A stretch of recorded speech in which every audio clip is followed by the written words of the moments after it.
Diddle diddle. What's going on, everybody? My name's Big B. I'm back today with a review of Teen Titans episodes 1 through 5. All right, we're just quick rundown. As episode 6 comes out, I will do a full review on that. This is just kind of a recap. Beware, there are spoilers. Says it in the title. All right. Pretty much I'm just gonna run through how the season's going so far, my thoughts, what I'm thinking, what I've noticed, what I really believe is going on, where it's going, obviously what I think of it so far. And then, as episode 6 comes out, I'll do episode 6. I will be posting that on Saturdays, so they come out on Wednesdays.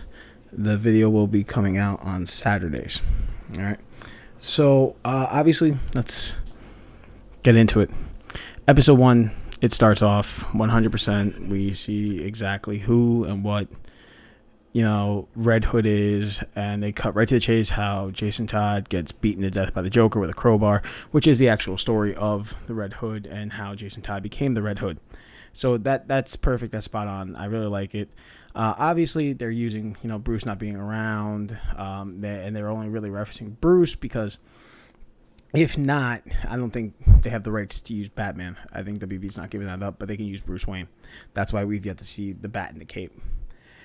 Episode 1's pretty straightforward, right to the chase. Right after that, you see Red Hood go to the crime bosses, all that. Going forward, Dick gets called back in. He's going there. So it sets the story up nicely. Then in episode 2, you find out Red Hood and Nightwing, the Titans were in San Francisco. They came to Gotham because of the death of Jason. And then they get a call and they're helping out and whatever the case may be. And that's where Nightwing has a real badass scene, runs through everybody, finds out that Jason is the Red Hood after he squares off with him. So now, right from the start, they make it known that the Titans know it's Jason. Now, they're all trying to help him. You got Hawk, you got Dove, you got Starfire, you got Superboy. And Starfire's getting Vision. She's kind of acting all a little crazy. And there's more that comes into that. That's more episode 3, so to speak. Then what pretty much happens from there is they go into a type of ordeal where Bruce kind of loses it, and it shows him saying he should have ended it, and it shows him, eventually come to the room where Dick's sleeping. He's got a bloody crowbar, and he said, I did end it, I'm leaving Gotham for a while, pretty much signifying that he killed the Joker. Now, I highly doubt he killed the Joker because that would be taking away a very, very big villain within the whole Titan universe, and I don't know how they would bring that back. But we'll see what happens. I'm sure some way, some form, Bruce will bring him back. Then again, could be another way they could set up 3 Jokers, so that could be something else that's happening there. Excuse me. So now, going into the end of episode 2, Hawk tries to help out the Red Hood. He gives Jason gives him a call. Yada yada. He meets up with him. By the end of the episode, we see Hawk return back to the team. He goes and meets up with Jason. He has nobody there, nobody with him, nobody, him by himself. He meets up with Jason. When Hawk comes back to the team, he has a bomb in his chest that was developed by Wayne Tech, and that's how it ends. You go into episode 3, and pretty much the whole episode is Hawk in the bed, and it's them trying to figure out how to stop Nightwing's trying to figure out how to stop Jason. Starfire goes off and does kind of her, she's kind of flipping out. She's blacking out, waking up in random places. She's not really a big player in the Jason aspect, and she really hasn't been all season. And then Superboy's trying to figure out a way to create a diffuser for it because there's a prototype, and him and Beast Boy are kind of going through all that. And Nightwing's trying to track down Jason. We see Hawk and Dove have like a really cute moment where Hawk only has a certain amount of heartbeats left, and towards the end of his heartbeats, they have a really cute moment. As you get to the end of this episode 3, this is where it starts to take that dark turn. Nightwing tracks down Jason. He wants to be found. Red Hood gets tracked down. But Dove comes into play where Jason gives her a gun, or gives Nightwing a gun and says, here, you want to do it? Shoot me. Nightwing tries to stop her, and I'm sorry, I forgot about the part where he wants $50 million cash from the Gotham armored truck he wants the Titans to steal it. Nightwing says no. Dove actually does it. That's what it is. And Dove meets up with Jason. I apologize for that. Pretty much gives her a gun, and right about she's pulled the trigger, Nightwing comes in, tells her to stop, says don't do it. This other way. Mind you, this whole time it's cutting back and forth between them in this like abandoned train yard, and then Beast Boy and Superboy in the Batcave. And Superboy's pretty much almost got this thing down, this diffusion down to 100%. With about 7 heartbeats left, Superboy finally figures it out. And he starts racing through the mansion using his super speed to get to Hawk to defuse the bomb.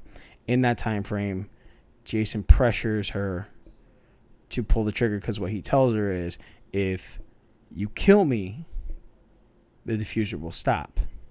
When she pulls the trigger, that's actually the trigger for the bomb in Hawk's chest. Hawk blows up right as Superboy gets there, and Hawk ends up dying. Now, I felt going into the season that if there were 2 characters that could have died, if there were 2 characters that if they died, it wouldn't have been an issue, or it would have made sense because it doesn't really play into the Titan aspect, it was Hawk and Dove. Those are 2 characters that if they leave, I understand.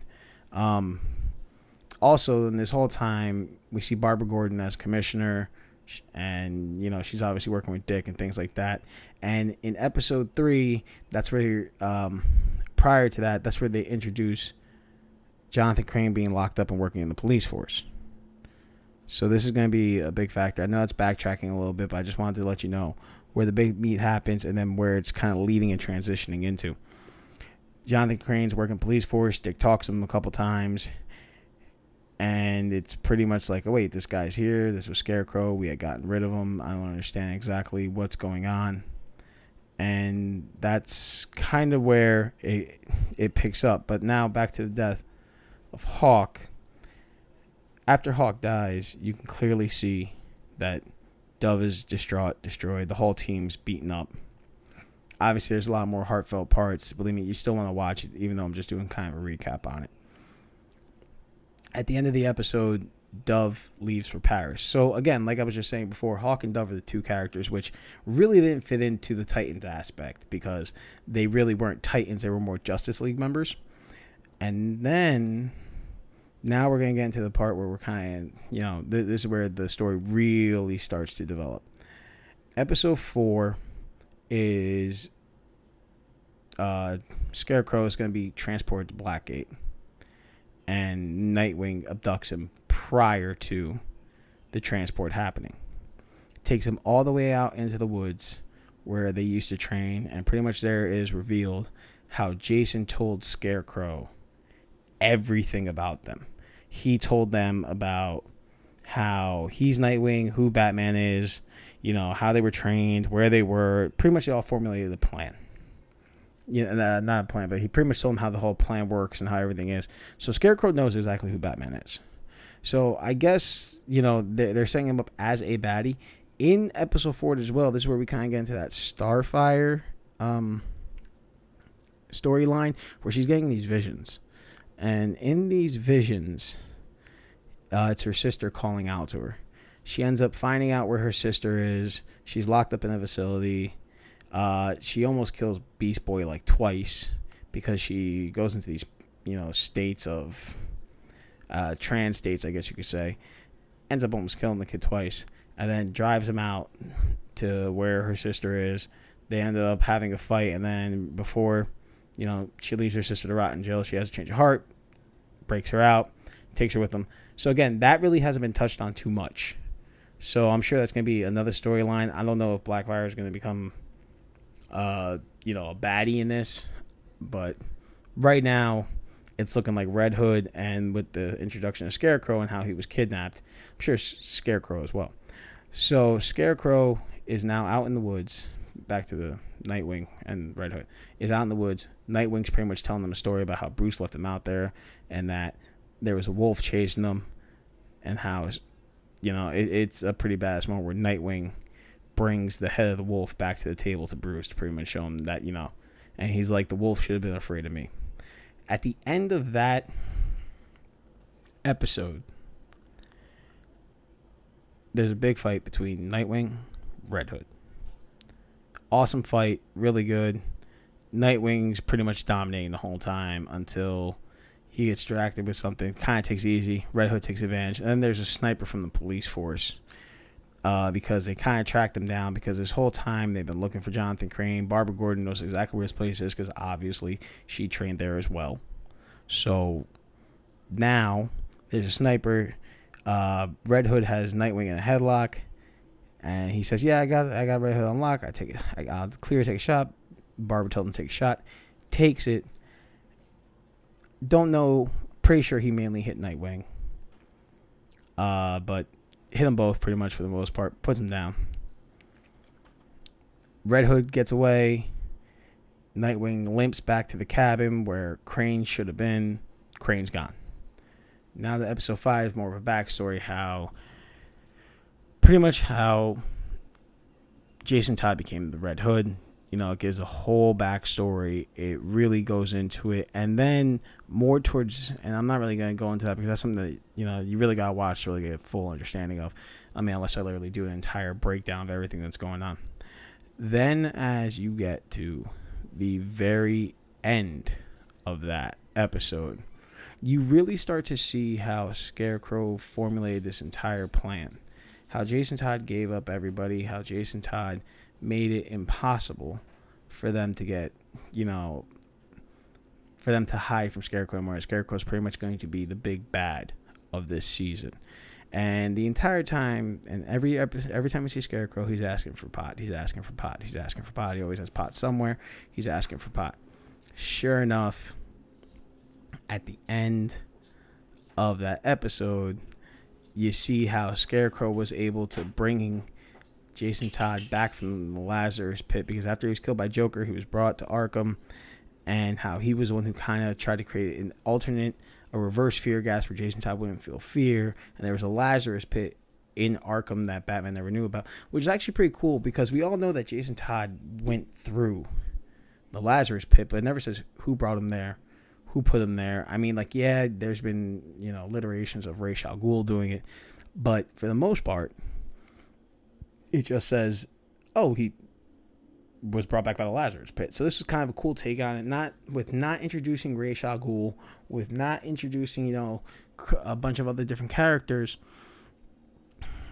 They're pretty much making it so Scarecrow has a Lazarus pit, brought him back, and you can really see how this whole stoner act that Scarecrow has is, you know, it's a ruse, and how he is formulating this huge plan to, you know, pretty much take over Gotham now that Batman's gone because he supposedly killed the Joker. Now it's going to be up to the Titans to take care of him.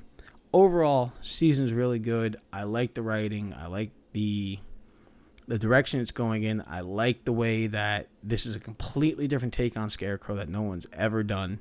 You know, it's really showing that mental aspect of him before. Normally in movies or in other movies, or animated movies, he's either like the joking kind or like he's the really insane one. But this really goes to show you how, I mean, the man is a doctor and a psychologist. So it really goes to show how he's using his brain a lot and he's putting on that little stoner act to get through it. Overall, if you haven't got a chance to watch Titans yet, this review was just kind of a skim through, trying to catch you up for the important parts, but you really should go through, watch all the episodes because it is really good. It really is. Titans really is one of the better shows out there from DC. DC's great at shows. Their movies are but it's great at shows. I would highly suggest really paying attention to that Scarecrow. Some of the things in which, you know, you're seeing that give you clues to other things. They showed Catwoman's whip at some point because it's like Batman has like this trophy case. So he had like Scarecrow's mask, like pretty much people he's defeated. So he had like Two-Face coin and like Penguin's umbrella, Ra's al Ghul's sword, Catwoman's whip and mask. And like he has all these like souvenirs of people that, you know, pretty much criminals that are gone. But it's the 3 cards from the Joker, which definitely symbolized, in my personal opinion, the 3 Jokers.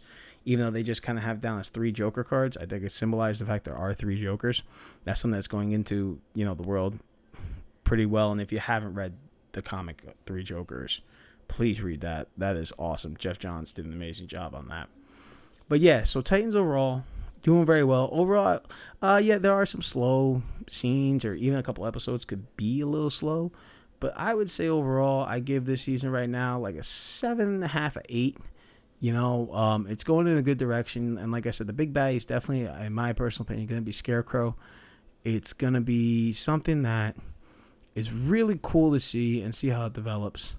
If you have any questions, comments, or your own opinions, please leave them in the comments down below. I'll try to get to whatever I can, And I thank you for watching this video. By all means, if you want to subscribe, go ahead. If not, if you just want to keep tuning in, that's fine too. I do all this for fun. I do this for me. I enjoy doing this.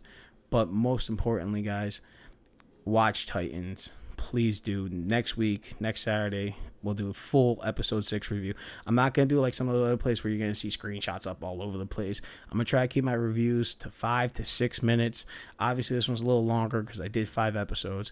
But besides that, thanks for tuning in. And until next time, see ya.